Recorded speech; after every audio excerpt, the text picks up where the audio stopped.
नमस्कार मित्रों। बहुत दिनों बाद एक बार पुनः आपसे आमने सामने बात करने का अवसर प्राप्त हुआ है। पिछले दिनों लगातार मैं अपने बहुत सारे व्याख्यानों और कार्यक्रमों में व्यस्त रहा, जिससे आपसे सीधे संवाद की स्थिति नहीं बन पाई। परंतु मैंने यह देखा कि पिछले दिनों जो कुछ वीडियोस के पहले मैंने महाभारत पर एक वीडियो प्रस्तुत किया था, उस पर आप सभी मित्रों की बहुत सारी सकारात्मक प्रतिक्रियाएं आई हैं और बहुत सारे मित्रों ने उसे बहुत ज़्यादा पसंद भी किया है।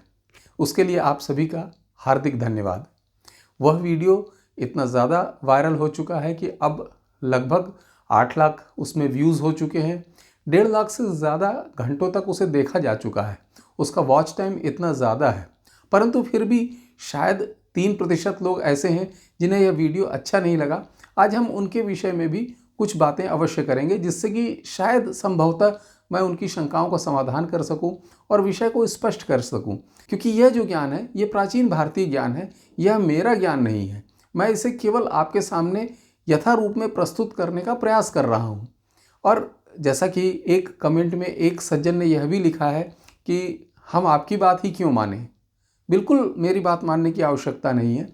उन्होंने यह कहा है कि जैसे हमें बाकी जो जानकारियाँ प्राप्त हुई हैं वो भी मीडिया से प्राप्त हुई हैं, फिल्मों से या टीवी सीरियल से या साहित्य से या जो यूट्यूब में विभिन्न वीडियोस पड़े हुए हैं उनसे हमें जानकारी प्राप्त हुई है। तो उनका प्रश्न बिल्कुल लॉजिकल है और उचित है। उनका कहना है कि हम आपकी ही बात को सत्य क्यों माने, क्योंकि आपकी जानकारी भी हमें सोशल मीडिया से ही प्राप्त हो रही है, अर्थात यूट्यूब से ही प्राप्त हो रही है। उनका कहना बिल्कुल उचित है। और यदि उन्होंने मेरे अन्य वीडियोस देखे होते या वह वीडियो भी अगर गहराई से देखें तो उन्हें पता चलेगा कि मैं कभी भी इस तरह का दावा नहीं करता हूं कि वे मेरी बात को माने। मैं तो हमेशा यह प्रयास में लगा रहता हूं कि लोग अपने मूल ग्रंथों का अध्ययन करें। भारत में जो हमारे प्राचीन भारतीय मूल ग्रंथ हैं उनमें अद्भुत विज्ञान है और अद्भुत ज्ञान है। तो मेरा प्रयास सिर्फ यह है कि हम सिर्फ अपने मूल ग्रंथों की ओर लौटें और उनका अध्ययन करें। बिल्कुल मेरी भी बात मानने की आवश्यकता नहीं है, न ही अन्य किसी भी विशेषज्ञ या जो साहित्यकार हैं या फिल्म निर्माता हैं या टीवी सीरियल निर्माता हैं उनकी बात मानने की आवश्यकता है।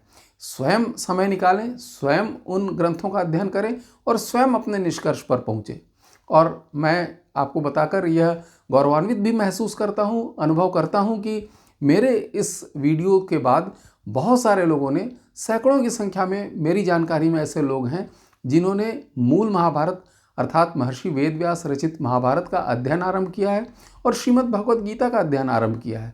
मेरा प्रयास सिर्फ यही है कि हम सब अपने मूल ग्रंथों का अध्ययन करें और उसके बाद किसी निष्कर्ष पर पहुँचे। रह गई बात कि आपके विचार अलग हो सकते हैं, बिल्कुल सही बात है, मेरे विचार भिन्न हो सकते हैं, आपके विचार भिन्न हो सकते हैं, परंतु ये ऐसा ही है जैसे अगर हम देखें तो श्रीमद् भगवद गीता की आज बहुत सारी टीकाएँ उपलब्ध हैं। भगवान श्री कृष्ण ने जब श्रीमद् भगवद गीता कही होगी तो उनके इतने सारे अर्थ नहीं रहे होंगे, उनका अर्थ तो एक ही रहा होगा, परंतु सभी सुनने वालों ने, सभी टीकाकारों ने, सभी साहित्यकारों ने अपनी अपनी बुद्धि से, अपनी ज्ञान से, अपनी समझ से, अपने अनुभवों से उसके अर्थ निकाले हैं। तो हमें भी ऐसा ही करना है कि हम सबके अनुभवों को देखें, सबके अर्थों को देखें, सबकी टीकाओं को देखें, लेकिन स्वयं अपनी बुद्धि का प्रयोग करें, स्वयं उस ग्रंथ का अध्ययन करें, साथ में संस्कृत हिंदी शब्दकोश लेकर बैठें। और जब हम ऐसा करेंगे तो संभवतः हम जो मूल अर्थ है, जो भगवान श्री कृष्ण कहना चाहते हैं या महाभारत की कथा में जो महर्षि वेदव्यास कहना चाहते हैं, हम शायद संभवतः उस तक पहुंच सकेंगे। तो मेरा बार बार आपसे अनुरोध यही है कि किसी की बातों पर न जाएं, किसी ग्रंथ पर विश्वास नहीं करें, किसी फिल्म पर विश्वास नहीं करें, किसी टीवी सीरियल पर विश्वास नहीं करें, किसी यूट्यूब पर बोलने वाले विशेषज्ञ की बात पर विश्वास न करें। स्वयं हमारे प्राचीन भारतीय ग्रंथों का अध्ययन करें और अपने निष्कर्ष स्वयं निकालें। तो पहली बात तो यह है कि हार्दिक प्रसन्नता का विषय है कि बहुत सारे लोगों ने ऐसा करना आरंभ भी कर दिया है। तो मैं ये समझता हूँ कि मेरे वीडियोस बनाने का उद्देश्य बहुत हद तक सफल हो चुका है। इसके साथ ही बहुत सारे मित्रों का यह भी कहना है कि शायद यह इस तरह के जो वीडियोस हैं यह धनार्जन के लिए या किसी आर्थिक लाभ के लिए बनाए जाते हैं।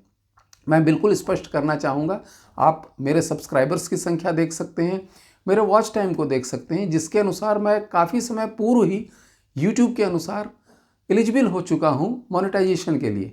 परंतु आप ध्यान दें, अभी तक मेरा चैनल जो है वो मोनेटाइज्ड नहीं है, क्योंकि मेरा उद्देश्य किसी भी तरह से धनार्जन इस चैनल के माध्यम से न होकर हमारे प्राचीन भारतीय ज्ञान को ज़्यादा लोगों तक मूल रूप में पहुंचा सकने का प्रयास है।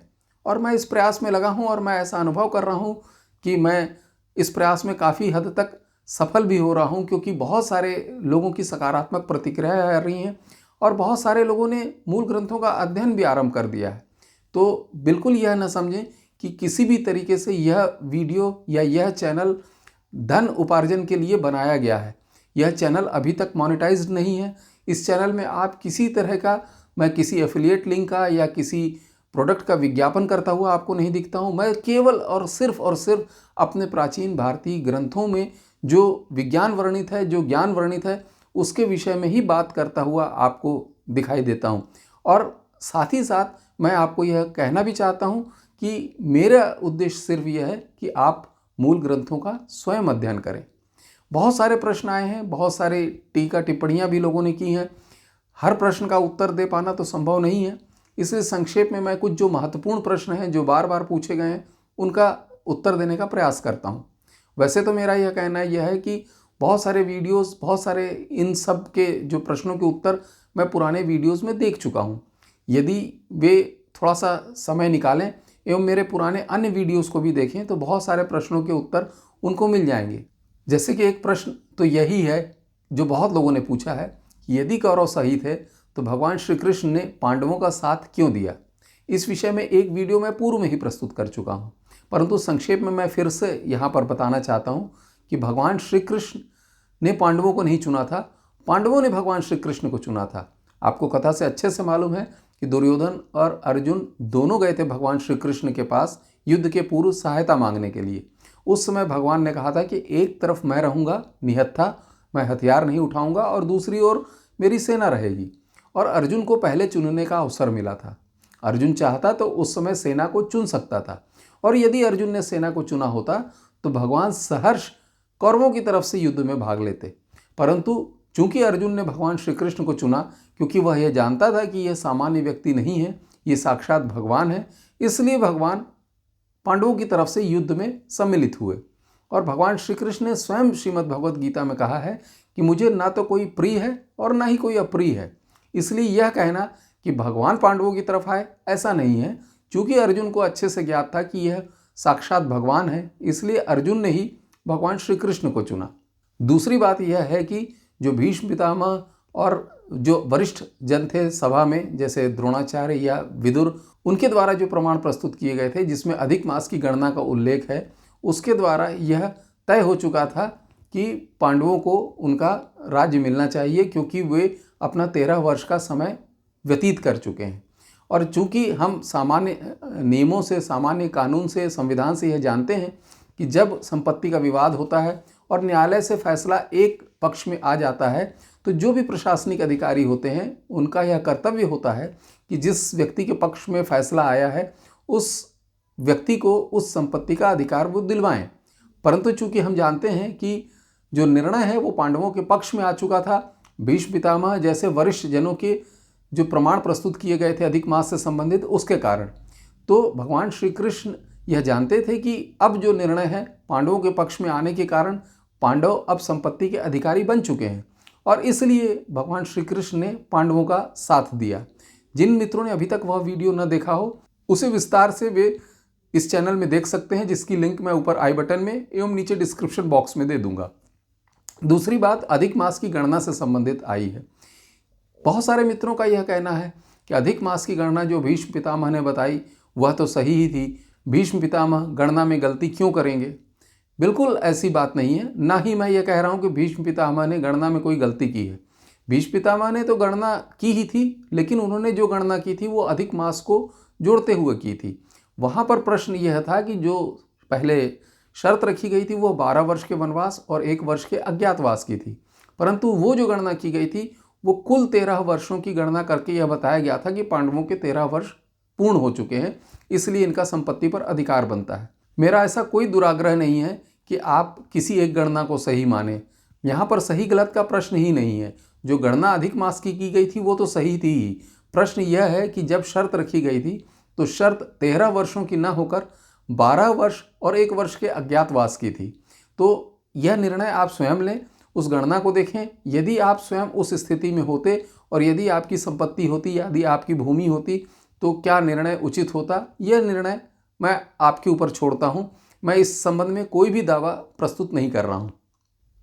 कुछ मित्रों ने यह भी कहा है कि द्रौपदी ने तो अंधे का पुत्र अंधा कहा था। यह बात बिल्कुल स्पष्ट है, हमने टीवी सीरियल्स में देखी है, फिल्मों में देखी है, साहित्य में पढ़ी है। तो आप ऐसा कैसे कह रहे हैं कि द्रौपदी ने ऐसा नहीं कहा था? यह मेरे विचार नहीं है। मैं जो वेद व्यास रचित महाभारत है, मैं उसकी बात कर रहा हूँ। उसमें ऐसा कोई प्रकरण, ऐसा कोई उल्लेख नहीं आता है कि द्रौपदी ने कभी भी यह कहा हो कि अंधे का पुत्र अंधा। तो यह एक भ्रम है जो बाद में फिल्मों या टीवी सीरियल के द्वारा लोगों के मन में डाला गया है, और इसके कारण लोगों के मन में बहुत सारी शंकाएं उत्पन्न होती हैं और लोग द्रौपदी को दोष देते हैं, जो कि वहाँ पर उस समय थी ही नहीं। फिर प्रकरण यह आता है कि जब दुर्योधन वहाँ गया था और उसने उस महल में बहुत सारी मायावी वस्तुएं देखी, जहाँ पर वह जल में गिर गया था थल समझने के कारण, और वह लौट कर आया तो वह एक तो अपमानित भी अपने आप को अनुभव कर रहा था, और साथ ही साथ वहाँ का जो वैभव था उसको देखकर वो बहुत ज़्यादा प्रभावित था। वह लौट कर आकर अपने मामा से अर्थात शकुनी से कहता है कि हम उस राज्य पर हमला कर देते हैं और इंद्रप्रस्थ को हम पुनः वापस ले लेते हैं। वो हमारा ही राज्य है जो पिताजी ने पांडवों को दे दिया है दबाव में आकर। तो दुर्योधन का यह कहना था कि हम हमला करके उस राज्य को पुनः वापस ले लेते हैं। परंतु शकुनी जो था वो बहुत समझदार था। शकुनी ने कहा कि इतना आसान नहीं होगा, इतना सरल नहीं होगा उनसे राज्य वापस लेना। वहाँ अर्जुन और भीम जैसे महान योद्धा हैं, उनसे जीतना बिल्कुल आसान नहीं होगा, और साथ ही साथ बहुत सारे लोगों की मृत्यु होगी इस युद्ध में, बहुत धन हानि, बहुत जन हानि हो गई। तो इसलिए यह उचित नहीं है कि हम पांडवों से युद्ध करें। और उससे आसान तरीका, उससे सरल तरीका मैं तुम्हें बताता हूँ। तुम ऐसा करो, यह वर्णन सभा पर्व में आता है 48वें अध्याय में, जहाँ पर शकुनी दुर्योधन से कहता है, युधिष्ठिर को द्यूत क्रीड़ा बहुत प्रिय है, लेकिन उसे खेलना नहीं आता है। लेकिन यदि उसे द्यूत क्रीड़ा के लिए आमंत्रित किया जाएगा तो वो मना नहीं कर सकेगा, और मैं विश्व विजेता हूँ, मुझसे विश्व में कोई भी द्यूत क्रीड़ा में जीत नहीं सकता। तो जब वो द्यूत क्रीड़ा के लिए आएगा तो उस समय मैं द्यूत क्रीड़ा में जो खोया हुआ राज्य है वह भी वापस जीत लूँगा। इस तरह से बिना हिंसा के, बिना हत्या के, बिना जन धन हानि के हम वह राज्य पुनः वापस प्राप्त कर लेंगे। यह सलाह शकुनी ने दुर्योधन को दी थी। दुर्योधन को शकुनी ने बहुत ऐसे अवसर आए हैं जब उचित सलाह ही दी है। दुर्योधन तो बहुत ज़्यादा, हम जानते हैं कि क्रोधी स्वभाव का था और बहुत युद्ध के लिए हमेशा तत्पर रहने वाला व्यक्ति था। लेकिन बहुत सारे मित्रों ने यह भी कहा है कि शायद मैं दुर्योधन का पक्ष ले रहा हूँ या कौरवों का पक्ष ले रहा हूँ। नहीं, बिल्कुल ऐसा भी नहीं है। मैं कभी भी दुर्योधन का पक्ष नहीं ले रहा हूँ। मेरे एक वीडियो का तो शीर्षक ही यही है कि नायक नहीं खलनायक हूँ मैं। दुर्योधन तो खलनायक था ही, इसमें कोई शंका किसी तरह की नहीं है। और दुर्योधन ने और कौरवों ने बहुत सारे अनैतिक कृत्य किए, जिसका फल परिणाम उनको तो भुगतना ही था। इसलिए यह निष्कर्ष बिल्कुल नहीं निकालें कि मैं किसी भी तरह से दुर्योधन का पक्ष ले रहा हूँ या दुर्योधन को सही ठहरा रहा हूँ। हमें बिल्कुल निष्पक्ष होकर, न्यूट्रल होकर सारी घटनाओं का अध्ययन करना पड़ेगा, उन्हें देखना पड़ेगा, जिससे हम जीवन में कुछ संदेश ले सकें, कुछ समझ सकें। तो शकुनी ने दुर्योधन को बहुत समझाया और युद्ध से रोका, बल्कि जिसे हम महान समझते हैं आज साहित्यकारों की कृतियों के कारण या फिल्मों के कारण, वह कर्ण था जो दुर्योधन को हमेशा उकसाता था और युद्ध की ओर प्रेरित करता था।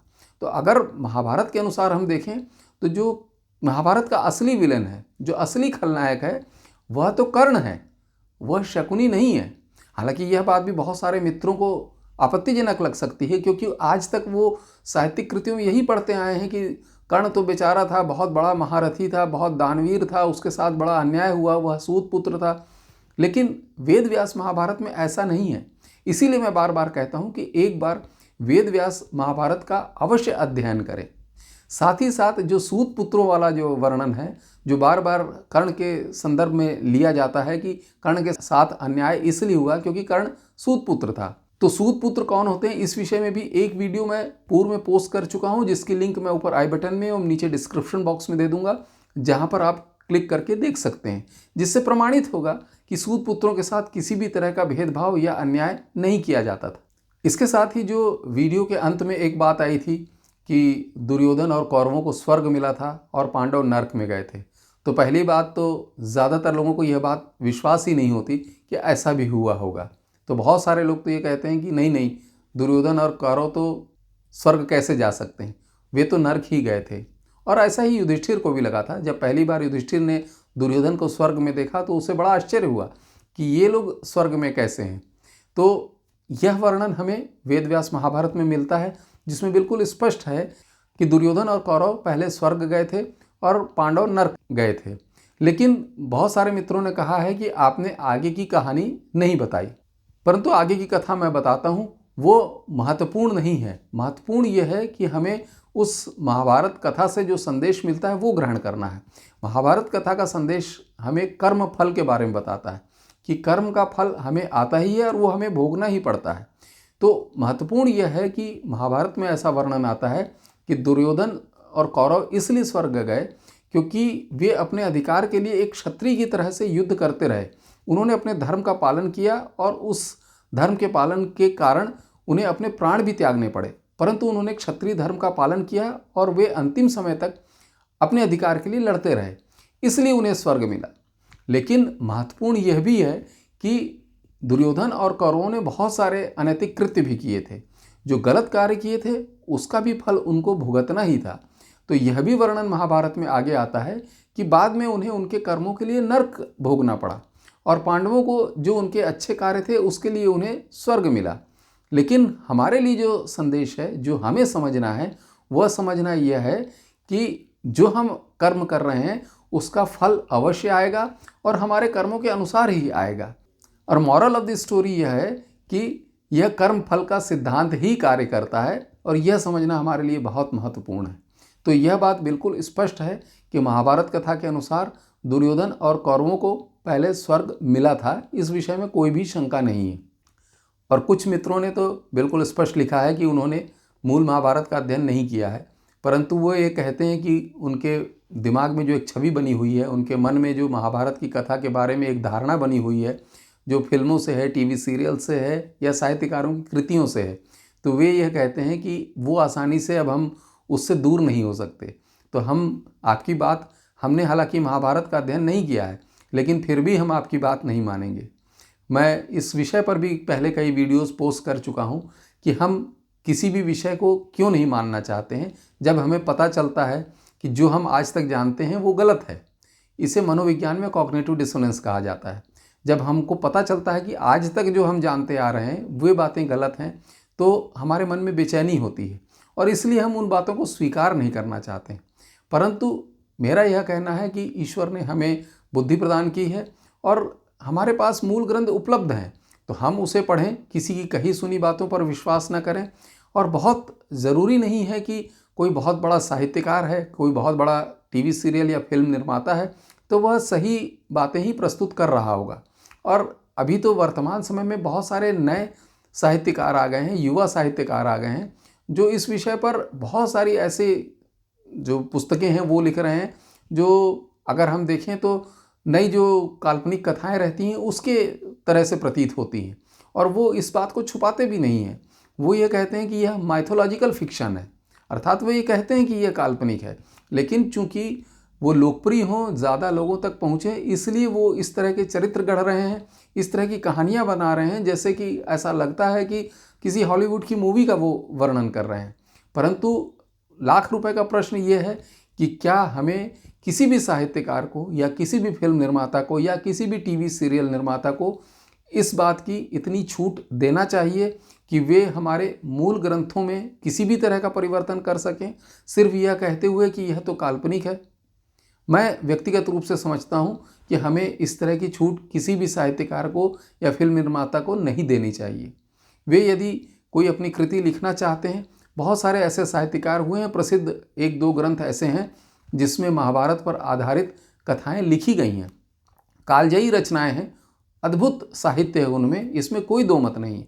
परंतु चूंकि वो हमारे मूल महाभारत की कथा से मेल नहीं खा रहा है, इसलिए हम उन्हें स्वीकार नहीं कर सकते और हमें यह प्रश्न उठाना पड़ेगा क्योंकि वे अपने पक्ष में यह दावा प्रस्तुत करते हैं कि उन्होंने कर्ण का पक्ष रखा है या द्रौपदी का पक्ष रखा है। मेरा प्रश्न उनसे यह है कि क्या कर्ण या द्रौपदी उन्हें अपना पक्ष बताने आए थे? वस्तुतः ऐसा नहीं है। हो यह रहा है कि वे अपने विचार कर्ण के माध्यम से या द्रौपदी के माध्यम से कहलाना चाह रहे हैं और उसे अपने साहित्यिक कृतियों में उन्होंने वर्णित किया हुआ है। लेकिन एक सामान्य व्यक्ति जिसने मूल महाभारत का अध्ययन नहीं किया है, वो उन्हीं कृतियों को पढ़ता है और उसी को सही समझने लगता है। तो इसलिए मैं व्यक्तिगत रूप से ऐसा समझता हूँ, हालांकि यह हमें एक समाज के रूप में इस पर विचार करना होगा, सोचना होगा कि क्या हम फिल्म निर्माताओं को, टीवी सीरियल निर्माताओं को या साहित्यकारों को इतनी छूट दे सकते हैं कि वे हमारे मूल ग्रंथों में या मूल कथा में परिवर्तन कर सकें। ऐसा कहीं किसी और विश्वास में, किसी मान्यता में ऐसा नहीं होता और ऐसा कोई करता भी नहीं है। सिर्फ यह हमारे देश में ही हो रहा है और हमारी ही मान्यता से संबंधित इस तरह के परिवर्तन किए जा रहे हैं, जो मैं समझता हूँ कि इस पर रोक लगनी चाहिए और लोगों के सामने सत्य आना चाहिए कि सत्य क्या है। और इसके लिए हमें लोगों को मूल जो हमारे ग्रंथ हैं उनको पढ़ने के लिए प्रेरित करना होगा, जो मैं कार्य कर रहा हूँ और काफ़ी हद तक मैं उस उद्देश्य में सफल भी हो रहा हूँ, क्योंकि मेरी जानकारी में बहुत सारे लोगों हैं जिन्होंने मूल ग्रंथों का अध्ययन आरंभ भी कर दिया है। हो सकता है वे पहली बार में उन ग्रंथों को उतना न समझ पाएँ, लेकिन कम से कम वे उस ओर चल तो रहे हैं, कम से कम उस दृष्टि से वो ग्रंथों को देख तो रहे हैं।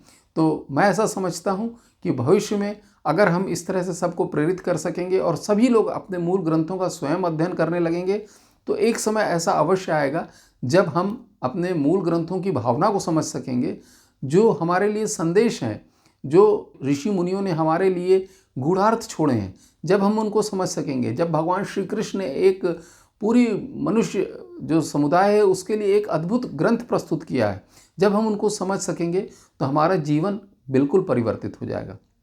आशा है मैं काफ़ी हद तक आपकी शंकाओं का समाधान कर चुका हूँगा और मैं बार बार यही कह रहा हूँ कि स्वयं अपने ग्रंथों का अध्ययन करें, स्वयं अपने निष्कर्ष पर पहुँचें। धन्यवाद।